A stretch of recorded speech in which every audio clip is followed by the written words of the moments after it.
thank you for doing this podcast on Imagineering, being more creative in your everyday life, in your business life, in your career, and generally moving up instead of just on. So my next guest is Dr. Irena Yashin-Shaw. She is a global traveler, a professional speaker, an author, a consultant. Okay, so the list goes on, and we don't have 2 weeks to go through it. But what she does is she's a problem solver, and she helps other people be more creative. Irena, thank you for doing this. Welcome to Imagineering, this Pleasure. series of mad talks that we'll have about being more creative. And I think the importance of this was for me that I want to showcase that everybody can be creative. It doesn't matter what job you do or what background you have, where you come from, or anything like that. You have the potential to be creative, each and every one of us. Now, unfortunately, sometimes we try and conform to our surroundings, whether it's because of our parents, our teachers, our community, our culture. We try and conform by doing the exact same thing as everybody else and end up, unfortunately, the exact same place as everybody else, which is nowhere. How would you go about in your daily life being more creative? What sort of tasks do you do to sort of shift your perspectives? Okay, so let's just put a bit of perspective around that. And the first thing is that we're all capable of creativity, but we're not creative all the time. Correct. So a lot of my work is just routine. You know, when you have to run a business and you're doing all of the things that are normal day-to-day things, it's routine. But I and everyone has a different way of working creatively, and I know that I'm better if I've got space. So when I've got creative work to do, such as writing a book or developing a new program or creating a new a workshop or a new presentation, I consider all of those creative tasks. I like to put time aside in a block, and I'm not one of those people who can just go, okay, I've got 10 minutes. Let me see if I can be creative in that 10 minutes and come up with something. Now, some people can do that, but I can't. So when I put time aside, I actually use some of the methodologies that I teach other people and that I know work, and that is to expose myself to lots of different stimuli. I like to look at other people's work and just have other ideas spark new ideas within me.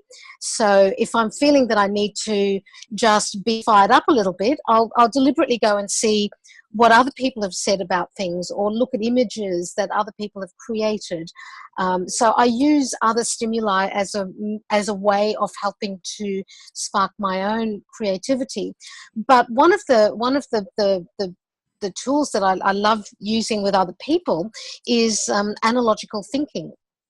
Asking people to explain a situation or with using an analogy. Say, okay, what's the problem that you're trying to solve at the moment? And now explain that to me with the words, it's a bit like ... and then they have to finish that sentence using completely different kinds of thought processes. So for example, I had someone who was trying to create a digital portal, because I work a lot with government, and this was a lady who was in my mentoring program, and one of the things she wanted to work on was a creative way of being able to put together a digital portal, because at the moment, at the time she was doing it, she had all of these different data sets that weren't talking to each other, and they needed to be connected. So she was part of the digital government project. And so I said to her, tell me what this is, explain this problem to me in a different way. So it's a bit like ... And she said, okay, give me a few minutes. And she went away and thought about it and she was Googling on her phone. And she said, I think I've got the perfect analogy for it, Irena. And she came back and she said, no, it's a bit like Winchester House. Now, are you familiar with Winchester House? I don't think in the States, Brand? No. Yeah, it's become a tourist attraction. It's a house that used to belong to Winchester, who used to make the rifles. Okay, Oh, so he was okay. the inventor of the Winchester rifle. Yes, and so when he died, his widow apparently was paranoid that all of the ghosts that had been of people who had been killed by Winchesters were going to come back and haunt her. So she made this bizarre house where all of the corridors and the doors and nothing connected in the house. So you'd open a door and there was a wall behind it, or you'd go up a staircase and it led nowhere. It was kind of like one of those Escher drawings, but in real life. And Ah, I read just a few weeks ago, late last year, that they'd actually found a room in this house that no one knew existed. You know, this is decades later. So anyway, point simply being that it was a piece of completely bizarre architecture where nothing connected, and you walk into the house, and although it looked like it was a house from the outside, when you walked into it, it was like a labyrinth. And so she said, you know, that's what my current data portal looks like. It's like Winchester House. Okay, there's nothing connects. You know, you go into one area and you hit a brick wall and you can't get back out again. that's and wonderful. and I thought to myself, isn't it? Yeah. And so when she came to her job of going around talking to people and gathering support for the project and getting people involved with including their data sets and things. So instead of going along and starting her presentation with, oh, hello, I'm here today to talk to you about why we need to build this data portal more effectively because it's wasting everyone's time and we need to have a much more effective system for communication, etc., she put up this picture of Winchester House and then she started talking about it. And she said, you know what? That is what we currently have with our data portal. And everyone was engaged. So she didn't have to convince them to be involved with the project. Everyone just looked at the picture and heard the story and they thought, oh, that's hilarious. That just kind of totally sums it up. And then it was much easier to get buy-in from people. So just having those simple ways of creatively communicating ideas can be really transformative in terms of how we then elicit support for projects with other people. And you know what? It's a lot of fun too. Yeah. So But I do that as a regular. This is a person in government who works Yes. with data and information technology and stuff like that. So being creative, getting sort of out of her own way, getting emotional distance from the problem, that really helped to further her career, get stuff done, and get the buy-in from the people that she needed to convince.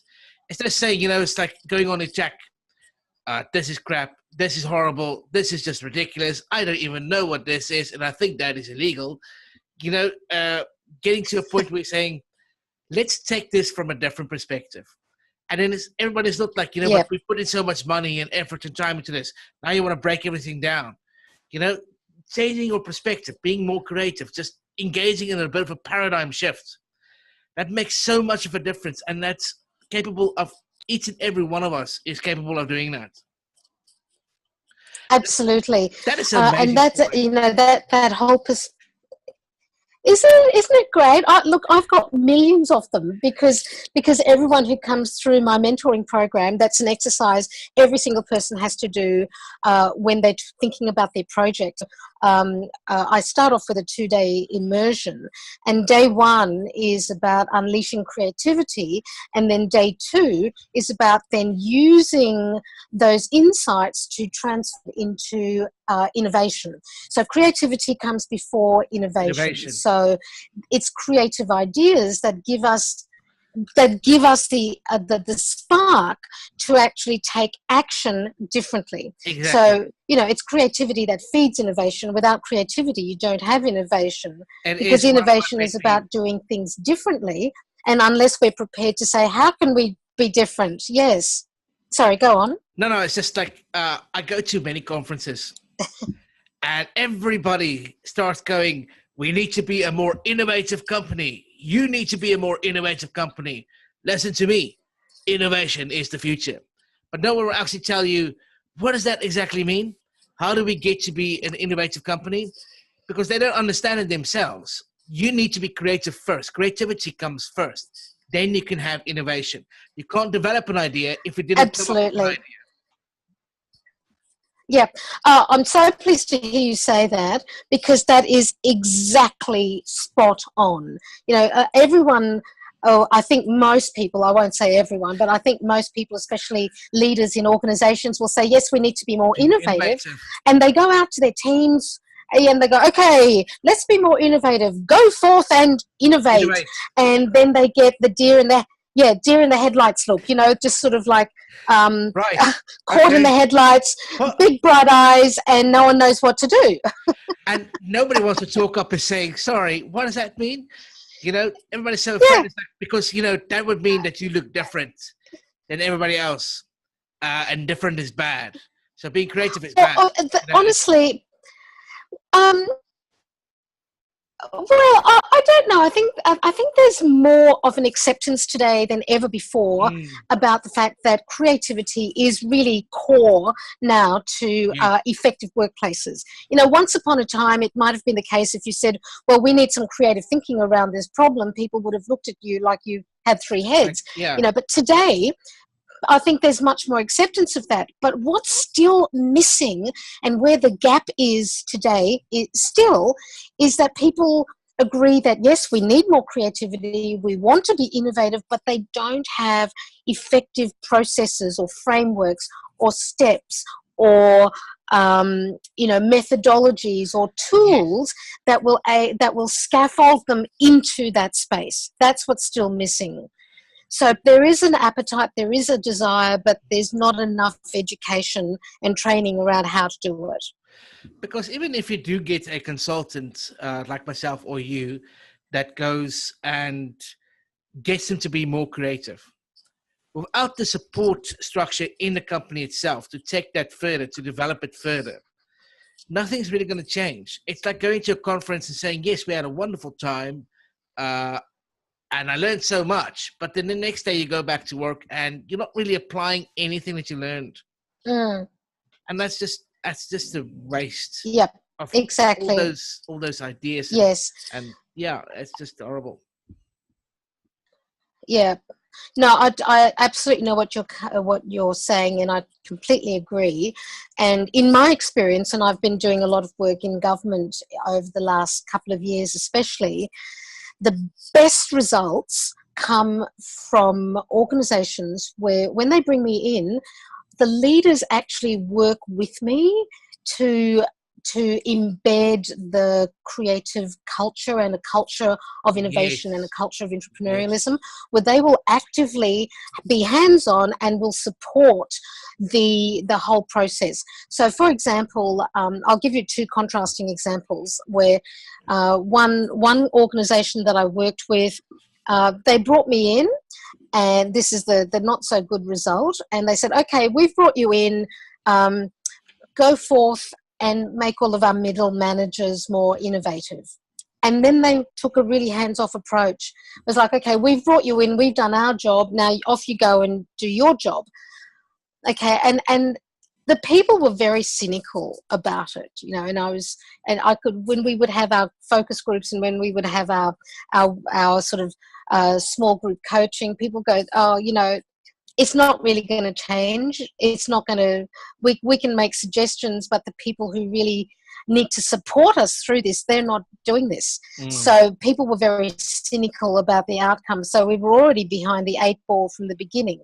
So that was one example. And it was a shame that the senior leadership team they didn't see the value in being part of it. They just sort of wanted me to work with the people and do my job, but they weren't prepared to put some skin in the game. And so it wasn't a very effective change process. I mean, we made progress and there were some good things that came out of that, but nothing like another organization that was a huge government department that I'm actually just at the tail end of my second program with them.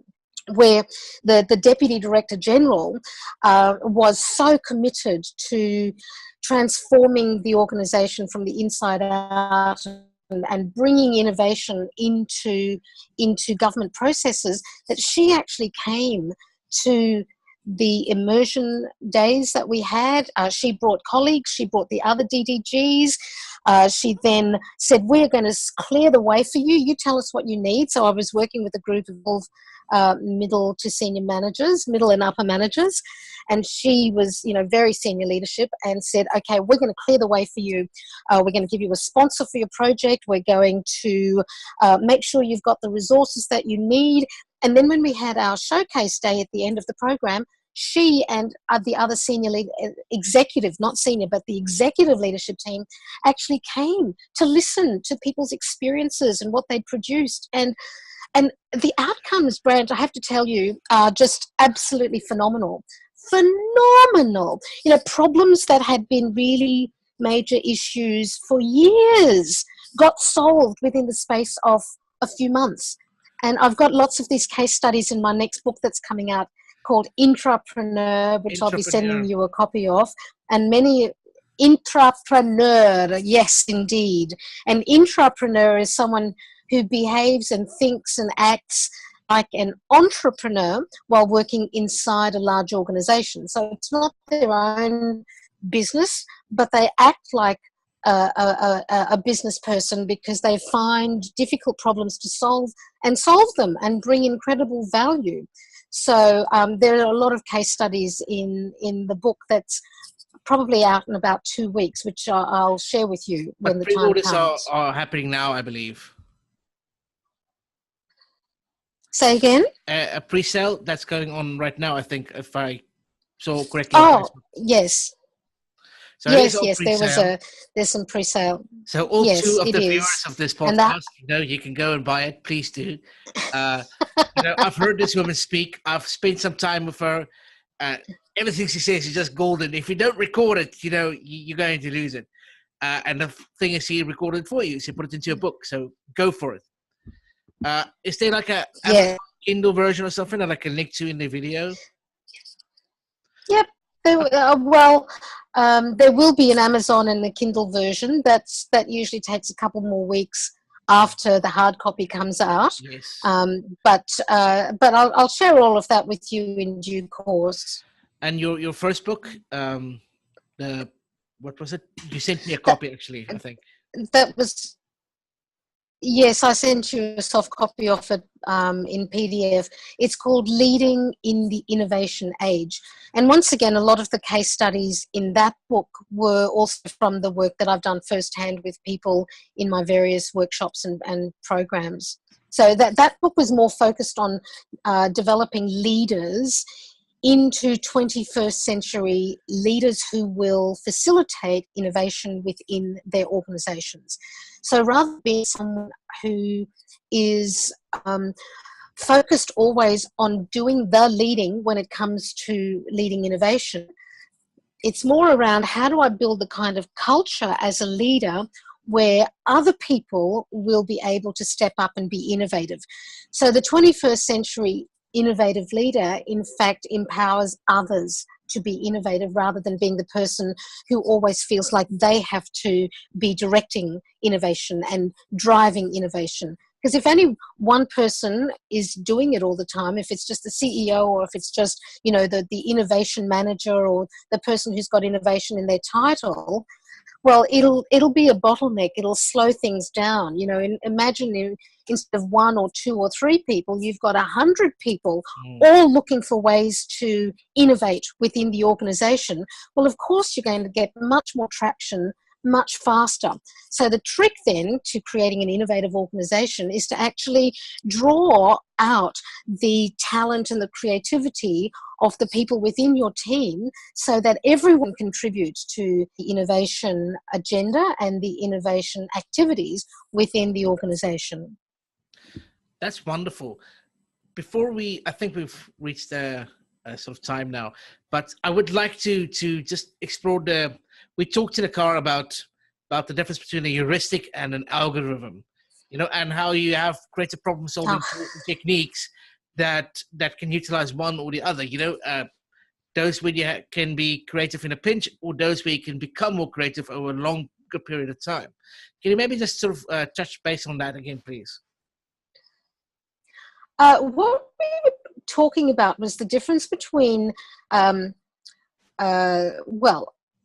the algorithm versus a heuristic. So an algorithm is a rule, like a rule that you follow, like a long division sum. Yes. That's an algorithm. You follow the steps, you'll get the right answer sooner or later. And there's usually, when you're applying an algorithm, there is a right or a wrong kind of outcome. When it comes to thinking creatively and applying creativity to solve real world problems, there is no right and wrong answer. There's only, as the literature would describe it, better or worse solutions. So what we're then using, we can still use tools and techniques, and this is what I've built my business on. Those are heuristics. In other words, you can give people some suggestions about these are the sorts of things that will prompt you into thinking differently. Here are some suggestions for how to do things in a different way that will help you break out of established mental patterns, etc. But there's no formula in the sense that there isn't for an algorithm. It's just, here's a potential rule of thumb, and how it plays out will be different in different circumstances. You could use the same tools and techniques on different days with different people, even solving the same problem, but the outcomes will be different because everyone brings something different into the mix. So that's why I refer to those methods of helping people to be more creative as heuristics versus, but they are still structured framework that I teach people through my creative problem-solving tool and model and methodology. But you never know what you're going to get, even though you're applying the same kinds of processes. So it's a bit of a surprise, which is rather exciting. Yeah, because people do different things with the same tool. Yes. But that was what I was referring to when I was talking about the difference between algorithms and heuristics. And that's brilliant, because people think differently. People have different ways of communicating. People have different ways of looking at things. And each one adds value to the other one. As way leads on to way. Exactly. Back on other ideas. It's just wonderful. And what you get out of it, it's just, there's no price on it that you can put. Yeah, exactly. But the thing to recognize is that it does take time. People need time to incubate their ideas and to let all of those dots inside their head connect.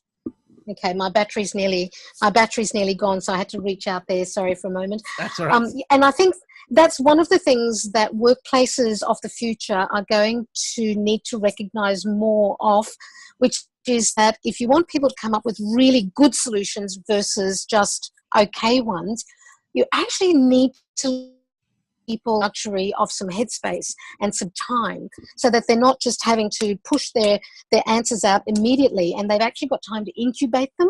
And that's when you get better quality, richer, more elegant solutions, if people have the luxury of being able to think those ideas through a little bit and develop them and play with them, instead of just kind of having to produce them and push them out immediately.